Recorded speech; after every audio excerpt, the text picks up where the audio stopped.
মাত্র ৩ বছরের শিশু ছেলে লাবিবকে গলা টিপে নৃশংসভাবে হত্যা করেছে তারই পাষণ্ড বাবা সোহাগ মিয়া।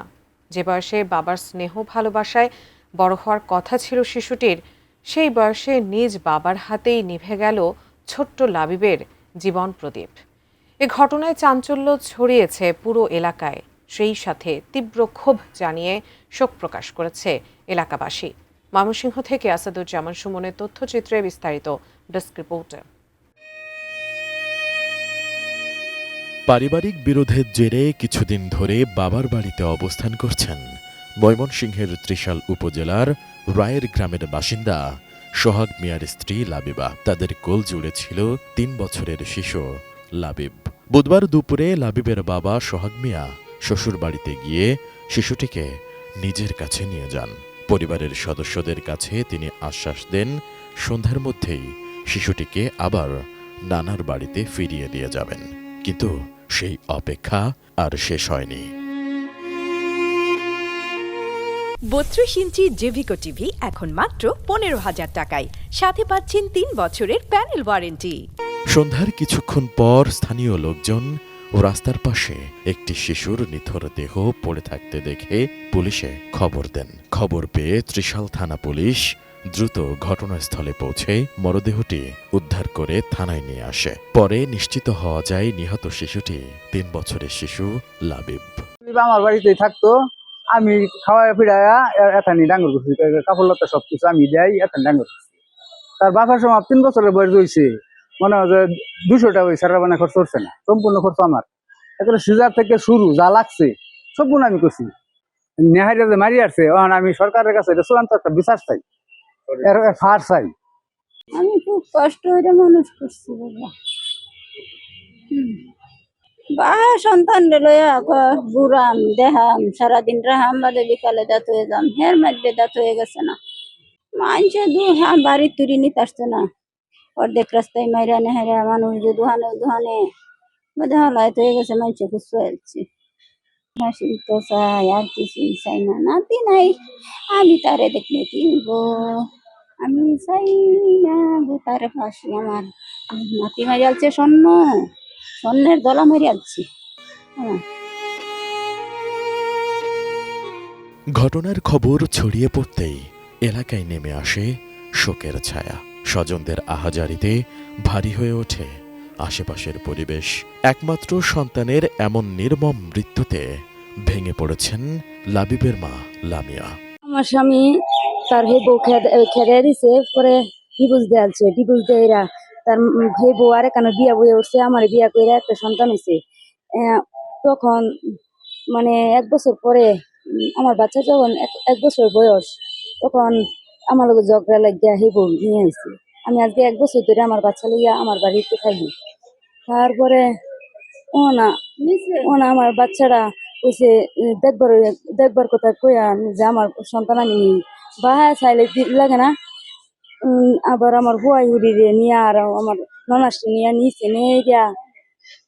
নেহেরা ও না আমার বাচ্চাটারে কাল সন্ধ্যা ৬টা বাজে গলার টিপা মাইরালছি বাহে।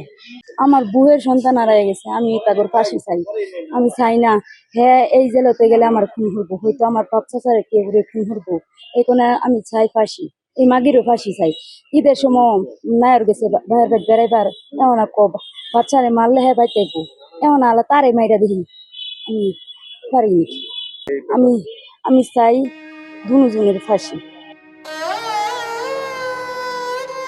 ঘটনার পরপরই ত্রিশাল থানা পুলিশের একাধিক টিম হত্যার ঘটনায় জড়িতদের গ্রেফতারে মাঠে নামে। প্রযুক্তি ও গোপন সংবাদের ভিত্তিতে অভিযান চালিয়ে বৃহস্পতিবার রাত আনুমানিক ৩টার দিকে গফরগাঁও উপজেলার যশোরা ইউনিয়নের বাখুরা গ্রাম থেকে লাবিবের বাবা সোহাগ মিয়া ও সৎমা জাকিয়া আক্তারকে গ্রেফতার করা হয়। পুলিশ জানায় প্রাথমিক জিজ্ঞাসাবাদে সোহাগ মিয়া চাঞ্চল্যকর তথ্য দিয়েছেন। তিনি স্বীকার করেছেন পূর্ব পরিকল্পিতভাবে তিনি নিজের সন্তানকে গলা টিপে হত্যা করেন এবং মরদেহ রাস্তার পাশে ফেলে রেখে পালিয়ে যান। পারিবারিক কলহই এই নৃশংস হত্যার মূল কারণ বলে প্রাথমিকভাবে ধারণা করা হচ্ছে। এ ঘটনায় নিহত শিশুর মা লামিয়া বাদী হয়ে ত্রিশাল থানায় সোহাগ মিয়া ও সৎমা জাকিয়া আক্তারের বিরুদ্ধে হত্যা মামলা দায়ের করেছেন। গ্রেপ্তারকৃতদের আদালতে প্রেরণ করা হয়েছে। সোহাগ মিয়ার দোষ স্বীকারোক্তিমূলক জবানবন্দি গ্রহণের প্রক্রিয়া চলমান রয়েছে এবং অপর আসামিকেও কারাগারে পাঠানো হয়েছে বলে জানান এই কর্মকর্তা। গতকাল সন্ধ্যায় আমরা জানতে পারি যে একটি 3.5 বছর বয়সী একটা শিশুর লাশ রাস্তার পাশে পড়ে আছে। সেই সংবাদের ভিত্তিতে আমরা দ্রুত ঘটনাস্থলে যাই, গিয়ে দেখি যে একটি শিশু বছর 3, তার মা লামিয়া আক্তার এবং তার নানা বাড়িতে সে থাকতো। বাড়ির থেকে প্রায় 800 গজ পাশেই একটা রাস্তার পাশে তার লাশ পড়ে আছে। পরবর্তীতে আমরা তদন্ত শুরু করি। প্রাথমিক তদন্তে ধারণা করা হয় যে তার বাবা গতকাল দুপুরেই তাকে তার নানা বাড়ি থেকে তার নিজ বাড়িতে নিয়ে যায়। নিয়ে যাওয়ার পরে আর তার সাথে দেখা হয় না এবং সন্ধ্যার সময় তার লাশ পড়ে আছে। পরে আমরা মোটামুটি নিশ্চিত হই যে তার বাবাই তাকে হত্যা করেছে। সেই প্রাথমিক তদন্তের ভিত্তিতে গত রাতেই তার শ্বশুরবাড়ি প্রথম স্ত্রী জাকিয়ার বাড়ি বাঁকুড়া গ্রাম ইউপি যশোরা থানা গফরগাঁও থেকে রাতে তাকে গ্রেফতার করা হয় এবং প্রাথমিক জিজ্ঞাসাবাদে সে তার সন্তানকে হত্যার কথা স্বীকার করেছে। মূলত তার দ্বিতীয়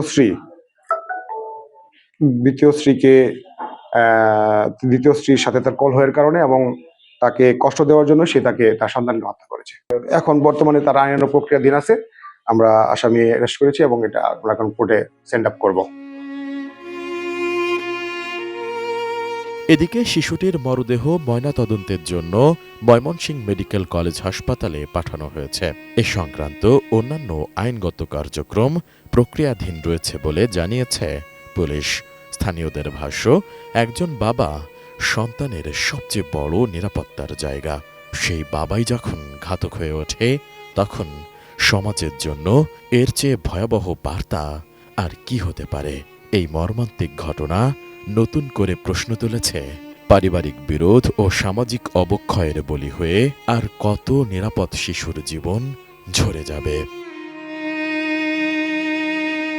S I Raj, desk report, ATN news.